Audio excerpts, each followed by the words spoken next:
Froggy's Halloween, written by Jonathan London, illustrated by Frank Remkowitz.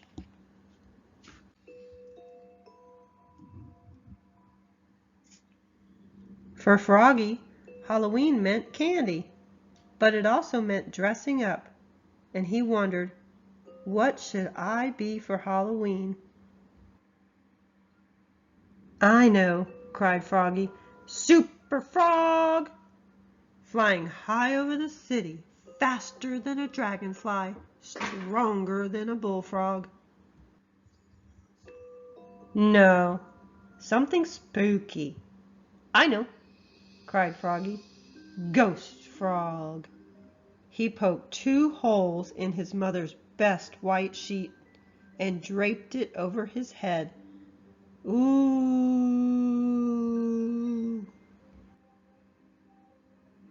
No, something scarier. I know, cried Froggy. Vampire Frog. He put on his black cape. Zwoosh. Pulled on his mom's black tights. Zup. Put on his slick black wig. Zat. And said in his best Dracula voice, Trick or treat, smell my feet. Give me something good to eat. If you don't, I don't care. I'll pull down your underwear. Froggy, called his mother. What? Halloween's not till next week. You're supposed to be doing your homework, dear. I'm Count von Frogler, said Froggy. Vampire frogs don't do homework. Froggy's mother laughed. Vampires have fangs, she said. You're a toothless wonder. Oops, cried Froggy, covering his mouth.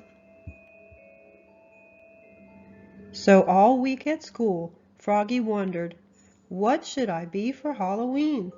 A football player? A cowboy? A zombie? Froggy, cried his teacher, Miss Witherspoon. What? Kindly keep your mind on your work, dear. But his mind was on Halloween.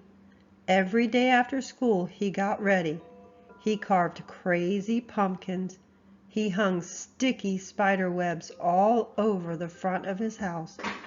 He hung his mother's sheet like a ghost in the wind. And he practiced.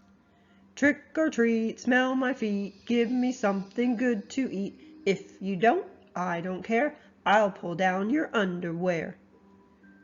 At last it was the night before Halloween, and all through the house there were creaking sounds and scratching sounds.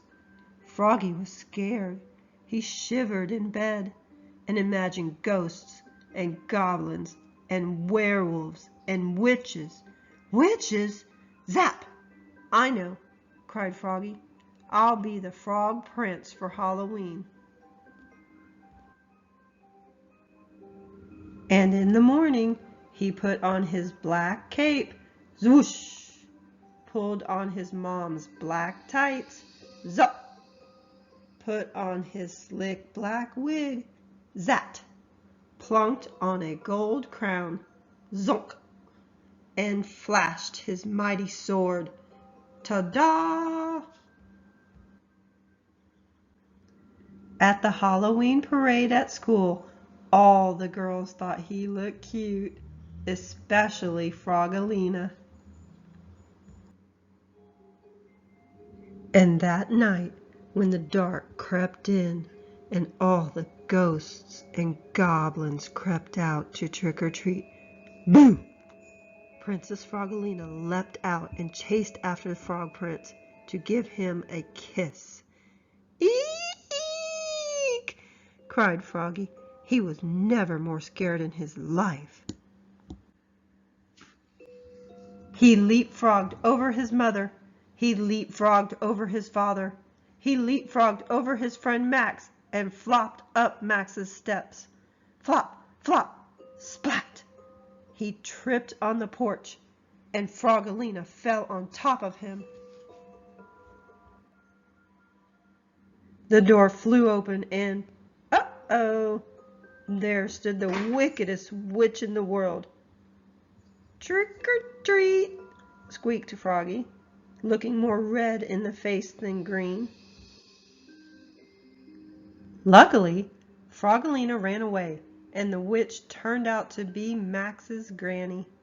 And that Halloween, Froggy got tons of candy, but his sword had torn a hole in his candy bag, and by the time he got home,